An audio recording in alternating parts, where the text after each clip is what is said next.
Hello everyone. So আমাদের আজকে হচ্ছে লেকচার 24, বাট একটু লেকচার 1-এ আমরা ব্যাক করতেছি, ঠিক আছে? সো আমরা বলছিলাম একটা ফাংশনের যদি গ্রাফ দেওয়া থাকে, তার একটা পয়েন্ট থেকে আরেকটা পয়েন্টের মধ্যে ইন্টিগ্রেশন করতে বলে, তাহলে সেটা আসলে বোঝায় ফাংশনটা এক্সিসের সাথে কতটুকু এরিয়া প্রডিউস করে। আশা করি এই কথাটা তোমাদের এখনও মনে আছে, ঠিক আছে? এবং এই ফাংশনের স্লোপ হচ্ছে dy/dx দিয়ে ডিফাইন করে। সো আমরা এখানে চলে আসলাম। সো আমাদের আজকের কাজ হচ্ছে দুইটা ফাংশনের মাঝখানে এরিয়া বের করা, জাস্ট একটা না। তো মনে করো এটা একটা ফাংশন, এটা একটা ফাংশন, বলছে এ থেকে বি পয়েন্টের মাঝখানে এদের মাঝখানের এই যে হাইলাইটেড গ্রিন শেড এরিয়াটা সেটা কত, বা এরকম দুইটা ফাংশন আছে তার মাঝখানে গ্রিন শেড এরিয়াটা কত। তাহলে এইখানে একটা জিনিস খেয়াল করো, আমি যদি এইখানের অ্যাক্সিস থেকে এইটুকু জায়গার এরিয়া বের করি, আবার এইখান থেকে এই পুরাটা জায়গার এরিয়া বের করি, তারপর বড় এরিয়া থেকে ছোটোটা বাদ দেই, তাইলে মাঝখানেরটা পাওয়া যাবে। আশা করি ক্লিয়ার? Okay fine. এইখানে যদি আমি এই অ্যাক্সিস থেকে এই ছোট্ট জায়গার এরিয়াটা বের করি, তারপর হচ্ছে এই অ্যাক্সিস থেকে এইখানের এই বড় জায়গাটার এরিয়া বের করে বড়টা মাইনাস ছোটোটা করি, তাইলে আমার মাঝখানে শেড এরিয়াটা পাওয়া যাব। তো এটাই আমি নাম দিছি যে ধরো উপরের ফাংশনটা হচ্ছে y1, নিচেরটা y2। এখানে উপরের এই পাশের রাইটের ফাংশনটা x1, লেফটের ফাংশনটা x2। কথা হচ্ছে x1 x2 এইসব নাম ইউজলেস, এমনি জাস্ট মজা করার জন্য দিছি। একটু পরে আমরা অন্যভাবে ফর্মুলা শিখবো, বাট আপাতত যেটা শিখতে হবে সেটা হচ্ছে এইখানের কাহিনী কি, উপরেরটা থেকে নিচেরটা বাদ দিছি, তাইলে আমরা লিখছি y1 মাইনাস y2, তারপরে dx বসাইছি এবং লেখো a থেকে b ইন্টিগ্রাল করছি a থেকে b। এখানেও সেম, এই যে ইন্টিগ্রেশনটা এটার নিচে একদম y অ্যাক্সিসের লোয়েস্ট পয়েন্ট হচ্ছে a, হাইয়েস্ট হচ্ছে b, তাইলে a থেকে b ইন্টিগ্রেশন।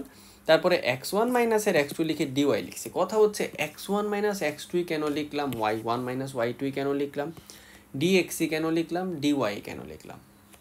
আমি আরেকবার একটু বুঝাই। ছোট জায়গার এরিয়া থেকে বলছিলাম বের করে বড় জায়গার এরিয়াটা থেকে ছোটটা বাদ দিতে হবে, তাহলে বড়টার থেকে ছোটটা বাদ দিতে হবে না, তাহলে বড়টা কে হবে y1, তাই y1 মাইনাস y2। সো এটাকে আরেকটু আমরা সিম্পলিফাই করব। আমরা সিম্পলিফাই করে বড়টা যেটা অলওয়েজ থাকবে উপরে, কারণ যে উপরে সে বেশি এরিয়া নিবে, যে নিচে সে কম এরিয়া নিবে, তাইলে আমরা উপরেরটারে আপ আর ডাউন লাগবো। তাহলে আমাদের ফর্মুলা হবে আপ মাইনাসের ডাউন, y এর আপ মাইনাসের y এর ডাউন। এখন dx এর ব্যাখ্যায় আসো।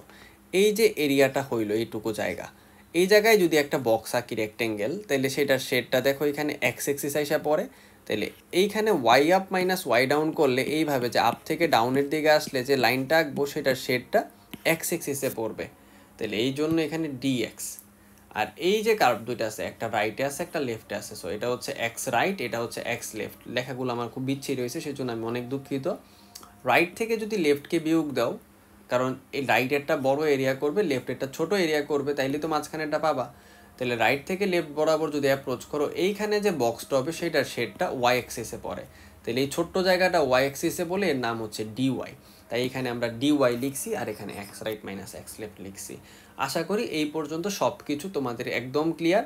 এবং এইখানে এ বি লেখার একটাই কারণ যে আমরা এই যে ওয়াই অ্যাক্সিস বরাবর মিনিমাম ভ্যালু এ পাইছি এবং উপরে উঠতে উঠতে বি পাইছি, তার মানে এ থেকে বিতে ইন্টিগ্রাল করা লাগবে। অলওয়েজ মনে রাখবা রাইট মাইনাসের লেফট, এক্স রাইট মাইনাসের এক্স লেফট ইন্টু ডিওয়াই, এবং ওয়াই আপ মাইনাসের ওয়াই ডাউন ইন্টু ডিএক্স। এই কথাটা জাস্ট মনে রাখবে। এখন এই দুইটার মধ্যে কোনটা হবে সেটা হচ্ছে ফ্যাক্ট। এক সময় দেখা যাবে যে দুইটাই অ্যাপ্লাই করা যায়, কোনো কোনো সময় শুধু একটা অ্যাপ্লাই করা যাবে, আরেকটা আসলে কোনোভাবে আনতে পারবা না। সো একটা এক্সাম্পল দেখো এটা। সো এটা মনে করো একটা কার্ভ, এটা মনে করো একটা কার্ভ, এই জন্য নাম দিছি 1 আর 2। ফার্স্টে আপ ডাউন অ্যাপ্রোচ চিন্তা করি। অলওয়েজ আমি খেয়াল করছি 2 নাম্বার গ্রাফটা এদের মাঝখানের এরিয়া বের করা লাগবে, এই জায়গাটা। এটা হচ্ছে কোশ্চেন, এটাও ইম্পর্টেন্ট জানা যে কোশ্চেন হচ্ছে এইটুকু বের করা লাগবে।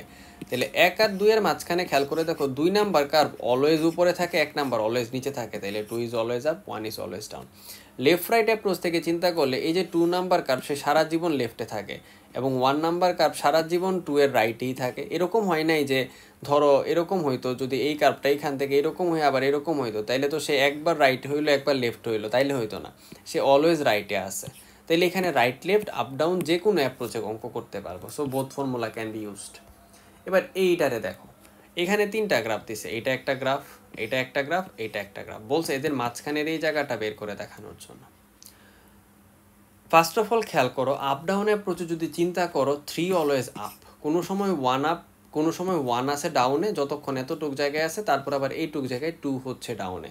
তাহলে আপ ডাউন করতে গেলে বেসিক্যালি এখানে ঝামেলা হয়ে গেছে, একবার এই পাশে একবার আরেক পাশ এরকম করা লাগবে। কিন্তু রাইট আর লেফট যদি বিবেচনা করো, 2 অলওয়েজ রাইটে থাকে, 1 অলওয়েজ লেফটে থাকে, আর 3 হচ্ছে তাদের ফাইনাল আপার বাউন্ডারি, এর উপরে আর যাইতে পারবা না। সো এইখানে তাইলে আমরা রাইট লেফট অ্যাপ্রোচটা একটু ছোট হবে। সো রাইট লেফটের ব্যাপারটা তাইলে যেহেতু আমরা বুঝতে পারছি, তাইলে আমরা যেহেতু 2 নাম্বার গ্রাফটা অলওয়েজ রাইটে থাকে, তাহলে x2 মাইনাসের x1 এক নাম্বারটা অলওয়েজ লেফটে থাকে, মানে এক্স রাইট আর লেফট, তাহলে তার সাথে ডিওয়াই গুণ দিতে হবে। তাহলে ডিওয়াই মানে কি এইটুকু জায়গা পাইলাম, ওয়াই এক্সিসে প্রজেকশন পড়বে। তাহলে এবার ওয়াইয়ের মিনিমাম ম্যাক্সিমাম বের করা লাগবে। তাহলে এই যে দুইটা গ্রাফ, এদের মিনিমাম ইন্টারসেক্টিং পয়েন্ট হচ্ছে এইটা, তাহলে এইখানের কোঅর্ডিনেটটা এ হবে। ম্যাক্সিমাম কতটুকু নিতে পারবো, এই লাইনের উপরে যাইতে পারবো না, তাহলে এই লাইন বরাবর ওয়াইয়ের ভ্যালুটারে আমরা বি ধরা লাগবে, তাহলে এইটা লিখছি। ওকে, এবার আপ ডাউনে কেমনে করতে পারি দেখি। তার আগে আমরা এই জায়গাটার একটা ভাগ করে দিলাম, ভাগ করে দিয়ে এই পয়েন্টটার নাম দিলাম এ, এই পয়েন্টের নাম দিলাম সি এক্স এক্সিসে। তাহলে এইখান থেকে এইটুক শেড, এই জায়গাটা always 3 number curve up, 1 number curve হচ্ছে ডাউন। আবার এই জায়গাটুকুর জন্য 3 number curve always up, 2 number curve হচ্ছে ডাউন। এখন তুমি বলো 1 নাম্বারও তো নিচে আছে, সমস্যা হইতেছে আমারে তো এরিয়াতে এতটুক জায়গা চাইছে, এই জায়গা তো চাই নাই, তাহলে আমি 1 নাম্বার নিলে এটা বেশি এসে পড়বে না। সো অলওয়েজ আমার চিন্তা করা লাগবে আমার এরিয়া কতটুক জায়গার ভেতরে আছে। তাহলে এইটা মাইনাসের এইটা সেমভাবে হচ্ছে এইটা মাইনাসের এই 2 নাম্বার গ্রাফটা। তাহলে y3 মাইনাসের y2 একবার, y3 মাইনাসের y1 একবার, তারপরে dx, তারপরে dx। এখন এবার dx যদি চিন্তা করো, এইটুকু জায়গাটা যদি চিন্তা করো, এইটুকু জায়গায় a থেকে b পাইছে, তাইলে এখানে a থেকে b লিখছি। এইটুকু জায়গাতে b থেকে c পাইছে, তাই b থেকে c নিছি। তাহলে রাইট লেফট এখানে করলে ইজি হইতো, একটা ইন্টিগ্রেশনে শেষ, আপ ডাউনও হইতো, বাট সেটা দুইটা অঙ্ক কইরা এই পয়েন্টগুলো বের করা লাগতো, সো টাইম কনজিউমিং হয়ে যাবে। এবার এই অঙ্কটা দেখো, এই অঙ্কটা হচ্ছে একটা কিউট অঙ্ক আমার মতে। এখানে এটা একটা সেমি সার্কেল, এটা আরেকটা সেমি সার্কেল, যদিও আমারটা সেমি সার্কেল কম ডিম হয়ে গেছে বেশি, সেজন্য আমি দুঃখিত। সো উপরেরটার নাম দাও 1, নিচেরটার নাম ধরো 2। বলছে এ থেকে বি এই দুইটা পয়েন্টের মাঝখানে এইটুকু রিজিয়নের এরিয়া বের করো। এইখানে আমি যতই চেষ্টা করি, সাদা কার্ভটা কোনোদিন বলতে পারবো না ইয়েলো কার্ভের অলওয়েজ রাইটে আছে, কারণ দেখো ইয়েলো একবার রাইটে চলে গেছে, এই পয়েন্টটা হিসাবেও যদি চিন্তা করো রাইট লেফট বলা ইম্পসিবল, কিন্তু এটাকে অলওয়েজ আপ আর এটাকে অলওয়েজ ডাউন বলতে পারবো। তার মানে এইখানে এ থেকে বি ইন্টারভেল যদি আমি চিন্তা করি এক্সের জন্য, তাহলে ডেফিনেটলি এই গ্রাফটাকে কোনো দিনও রাইট লেফট করাটা ভালো আইডিয়া হবে না। এ থেকে বি পর্যন্ত, এ থেকে বি পর্যন্ত আপ ডাউন করলে এই জায়গার রিজিয়নটা ইজিলি আসবে। সো এইখানে আমরা আপ ডাউন অ্যাপ্রোচটা always better. So up down করতে গেলে Y up minus Y down into DX হবে, কারণ আপ আর ডাউন করলে যে স্লাইসটা হবে, সেই স্লাইসটা দেখো এক্স এক্সিসে প্রজেকশন দিবে, দ্যাট মিনস ডিএক্স লিখতে হবে। তাহলে ডিএক্স লিখছি মানে ওয়াই আপ মাইনাসের ওয়াই ডাউন।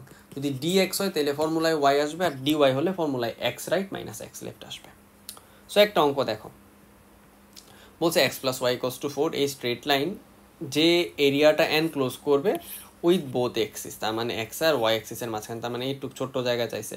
প্রথমত হচ্ছে এই অঙ্কটা আসলে এইভাবে ইন্টিগ্রেশন বাদ দাও, তুমি সিম্পলি জানো এইটুক ডিস্টেন্স 4, এইটুক ডিস্টেন্স 4, তাহলে half into base into height, অঙ্ক শেষ, 8 স্কোয়ার সেন্টিমিটার বা মিটার ইউনিট, কারণ কিছু বলে নাই। সো আশা করি এইটার ব্যাপারটা নিয়ে তোমার কোনো ডাউটই নেই। কিন্তু কথা হচ্ছে আমি তো ইন্টিগ্রেশন দেওয়া করবো, আমারে বলছে একটা ইন্টিগ্রেশন বাইরা দেখাইতে। সো আমি এই চিত্রটাতে দুইটা ক্যাটাগরিতে ভাগ করলাম। দুইটা ক্যাটাগরি কেন ভাগ করছি আশা করি বুঝাইতেই পারছি। আপ ডাউন দিয়ে করবো, রাইট লেফট দিয়ে করবো। ফার্স্টে আসো আমরা রাইট লেফট দেখি। তাহলে এই যে গ্রাফটা আছে, এটা এক্সিসের সাথে এইটুকু জায়গা করছে, তাহলে অলওয়েজ এইটুকু জায়গা রাইটে আছে, অলওয়েজ এইটাই লেফটে হবে। এরপরে তো লেফটে আর আসতে পারবো না, কারণ তারপরে এক্সিস শেষ। তাহলে আমার রাইটের যে গ্রাফ তার একটা এক্সের ভ্যালু লাগবে, লেফটের গ্রাফের এক্সের ভ্যালু লাগবে। তো রাইটের গ্রাফটার আমি ইকুয়েশন জানি এক্স প্লাসের ওয়াই ইকুয়ালস টু 4, তাইলে এক্সের ভ্যালু 4 মাইনাসের ওয়াই। লেফটটা কি ওয়াই এক্সিস, তাহলে ওয়াই এক্সিসের ইকুয়েশন কি এক্স ইকুয়ালস টু 0, তাহলে আমি রাইট আর লেফটের ইকুয়েশন পাইলাম। এখন রাইট আর লেফট থেকে যদি যাই, তাহলে রাইট থেকে লেফটে স্লাইস আঁকলে এটা ওয়াই এক্সিসে স্লাইস পড়বে, তার মানে ডি ওয়াই লিখতে হবে ডেফিনেটলি। তাহলে ওয়াইয়ের লিমিট জানতে হবে, তাহলে ওয়াইয়ের মিনিমাম এখানে, ম্যাক্সিমাম এখানে। এটা তো অরিজিন, এই পয়েন্টে ওয়াইয়ের কোঅর্ডিনেটটা কত 0, আর এই পয়েন্টে ওয়াইয়ের কোঅর্ডিনেট কত 4। তাইলে আমরা দেখো ওয়াই মিনিমাম হচ্ছে এতে 0, ওয়াই ম্যাক্সিমাম হচ্ছে 4 বিতে। তাহলে এখন আমরা এ থেকে B x right minus left dy, তাহলে 0 থেকে 4, রাইটের ফাংশন মাইনাস লেফটের ফাংশন। রাইটের ফাংশন এক্সের জন্য কত আসছে 4 মাইনাসের ওয়াই, আর লেফটেরটা হচ্ছে শুধু 0, তাহলে 4 মাইনাস ওয়াই মাইনাস 0 ডিওয়াই। তারপর এটার ইন্টিগ্রেশন করে 8 স্কোয়ার ইউনিট আসছে। এবার হচ্ছে আপ ডাউনে চিন্তা করবো, তাহলে এই জায়গাটা অলওয়েজ আপ, এটা হচ্ছে অলওয়েজ ডাউন। ওকে ফাইন, তাহলে আপ থেকে ডাউনে যদি স্লাইস করি আমার ডিএক্স হবে, তাহলে ডিএক্স হইলে এইখানের পরে এই গ্রাফটা যাবে না, এইখানের পরে যাবে না, তার মানে এই কোঅর্ডিনেট আর এই কোঅর্ডিনেটে এক্স জানতে হবে। তাহলে এইখানে এক্স আর এইখানে এক্স কত জানি। এই কোঅর্ডিনেটটা যেহেতু 4 0, তাহলে এই পয়েন্টের এক্স হচ্ছে 4, তার মানে ম্যাক্সিমাম এক্সের ভ্যালু 4। আর এটা যেহেতু অরিজিন, তাহলে মিনিমাম এক্সের ভ্যালু হচ্ছে 0। এবার আপের আর ডাউনের ইকুয়েশন লাগবে। এই যে লাইনটা, এটা হচ্ছে এক্স প্লাসের ওয়াই ইকুয়ালস টু 4, তাহলে আপ যেহেতু এই লাইনে, তাহলে ওয়াই আপের ভ্যালুটা হইতেছে 4 মাইনাসের এক্স। ওয়াই ডাউন হচ্ছে এই লাইনে, তাহলে ওয়াই ডাউন এটা তো এক্স এক্সিসের ইকুয়েশন হচ্ছে ওয়াই ইকুয়ালস টু 0। তাহলে এখন যদি আমরা সাজাই লিখি, তাহলে y up minus Y down, তাহলে 4 মাইনাসের এক্স মাইনাসের 0, তারপরে ডিএক্স মিনিমাম 0, এক্সের ভ্যালু ম্যাক্সিমাম 4। এইখানে কিন্তু ওয়াই এর থেকে কোঅর্ডিনেট আসছে, আর এইখানে এক্সের থেকে এ আর বি আসছে, এটা অবশ্যই মাথায় রাখবা। তারপর ইন্টিগ্রেশন করবা, এটারও কাটাকাটি করলে এটা আসবে, এটা তোমরা পারবা। সো কোনো সমস্যা নেই। তারপর আমি পরে রাখছি আপার মাইনাস লোয়ার করতে পারো। এবার এই কোয়েশনটা দেখো, বলছে find the area enclosed by y equals to 3x, x axis and x equals to 2 line. তাহলে ফার্স্টে চিত্র আঁকতে হবে। তাহলে এটা হচ্ছে y equals to 3x line, এটা হচ্ছে এক্স ইকুয়ালস টু 2 লাইন, আর এক্স এক্সিস হচ্ছে এটা। তার মানে এরিয়া কই হয়েছে, এইটুকু জায়গা হয়েছে। এটা হচ্ছে প্রথম কথা। এখন তুমি যদি বুদ্ধি থাকে, তুমি বলবা যে স্যার এটা তো সুন্দর কইরা, এটা 2 ইউনিট, এটাও হচ্ছে একটা, হ্যাঁ এটার কোঅর্ডিনেট জানি না, তাহলে এটা কত ইউনিট সেটা ঝামেলা আছে। আচ্ছা, তাহলে এটা কোঅর্ডিনেটটা আসলে আমরা মনে মনেই কইরা ফেলি। X equals to 2, y equals to 3x। তাহলে এইখানেরটা এক্সের ভ্যালু 2 হবে, এটা নিয়ে কোনো ডাউট নেই, কারণ এই লাইন বরাবর প্রত্যেকটা পয়েন্টে এক্স কোঅর্ডিনেট 2। এখন এক্স কোঅর্ডিনেট 2 হইলো, এটাতে তো ওয়াই ইকুয়ালস টু 3x। তাহলে এক্স যদি 2 হয়, ওয়াইয়ের ভ্যালু কত হবে 6। তাহলে এখানে পয়েন্টটা কত হওয়া উচিত, 2-তে 6। তাহলে মাটি থেকে এই পর্যন্ত হাইট কত হবে, 6 হবে। তাহলে আমরা বলতে পারি এইটুকু জায়গা 6, এইটুকু জায়গা 2, তাহলে হাফ ইন্টু 2 ইন্টু 6, 6 দুগুণে 12, হাফ করবো 6 স্কোয়ার ইউনিট হবে। শিওর? আমি জানি না কেন জানি একটু ডাউট লাগতেছে, জাস্ট একটু ভেরিফাই করে নেই। হ্যাঁ ঠিক আছে, 6 স্কোয়ার ইউনিটই আসছে, ভুলে গেছিলাম। সো এখন আসলে আমরা অঙ্কতে মনোযোগ দিই। সো আমরা ধরো হচ্ছে ফার্স্টে সলভ করলাম, সলভ করে ওয়াইয়ের ভ্যালুটা বের করে ইন্টারসেক্টিং পয়েন্টটা বের করে দেখালাম, 2 6 হবে। তাহলে এখন 2 6 আমরা জানি। এখন কথা হচ্ছে, তুমি কি পরীক্ষায় 2টা চিত্র আঁকবা? অবশ্যই না, তুমি ডাইরেক্ট একটা চিত্রই আঁকবা, এইটা আঁকবা, পয়েন্ট বসাই দিবা লাস্টে। ওকে, এবার আমি আপ ডাউন দুইটাই করে দেখাইছি। আপ হইলে কি, ডাউন হইলে কি। আপের কনসেপ্টে আসে, তাহলে আপের কনসেপ্টে এই লাইনটা অলওয়েজ আপ, এই লাইনটা অলওয়েজ ডাউন। তাহলে এই লাইনটার ইকুয়েশন কি ছিল, ওয়াই ইকুয়ালস টু 3x, তাহলে y up equals to 3x। আর এই লাইনটা এক্স এক্সিস, তাহলে এক্স এক্সিসের ইকুয়েশন কি, ওয়াই ইকুয়ালস টু 0, তাহলে ওয়াই ডাউন হচ্ছে ওয়াই ইকুয়ালস টু 0। এবার আপ আর ডাউন হইলে এখানে dx, তার মানে এক্সের লিমিট কত থেকে কত, তাহলে এক্স শুরু হয়েছে 0-তে, এক্স শেষ হয়েছে 2-তে। তাহলে এটা হবে হচ্ছে 0 থেকে 2 পর্যন্ত ইন্টিগ্রেশন করা লাগবে, আর up minus down of DX. Left আর রাইটে যদি চিন্তা করো, তাহলে এই গ্রাফটা অলওয়েজ রাইটে থাকবে, এইটা থাকবে হচ্ছে লেফটে। ওকে, তাহলে এটা লেফট, এটা রাইট। তাহলে রাইটের এই কার্ভটা, এটা always x equals to 2। So রাইটের কার্ভটা এক্স ইকুয়ালস টু 2। এবার লেফটে এক্স জানতে হবে, তাহলে লেফট কার্ভের ইকুয়েশন হচ্ছে ওয়াই ইকুয়ালস টু 3x। তাহলে ওয়াই ইকুয়ালস টু 3x লিখলাম, আমার এক্স লাগবে, এক্স তাহলে কত হবে, y/3। তাহলে এক্স লেফট পাইলাম। এবার এক্সের জন্য যদি চিন্তা করি রাইট থেকে লেফট, তাহলে এইখানে যে স্লাইসটা হবে সে ওয়াই এক্সিসে পড়বে। তাহলে ওয়াইয়ের কোঅর্ডিনেট এইখান থেকে উঠতে উঠতে এই পর্যন্ত উঠছে, এই পয়েন্টে ওয়াইয়ের ভ্যালু 0, আর এই পয়েন্টে ওয়াইয়ের ভ্যালুটা হচ্ছে 6। তাহলে 0 থেকে 6 ইন্টিগ্রেট করবা, এবং ওইভাবে তুমি কইরা মিলাই দেখবা এটা হয় নাকি। তারপর তোমাদের HW হচ্ছে এক্সাম্পল 1, এবং রূপন্তীর বইয়ের 10.7, হ্যাঁ চ্যাপ্টার হচ্ছে 10.7 রূপন্তীর বইয়ের এক্সাম্পল 1 এবং এক্সারসাইজ 2 এর 1 আর 2। সো আজকের মতো এইটুকু। সবাই ভালো থাকো, সুস্থ থাকো। Thank you.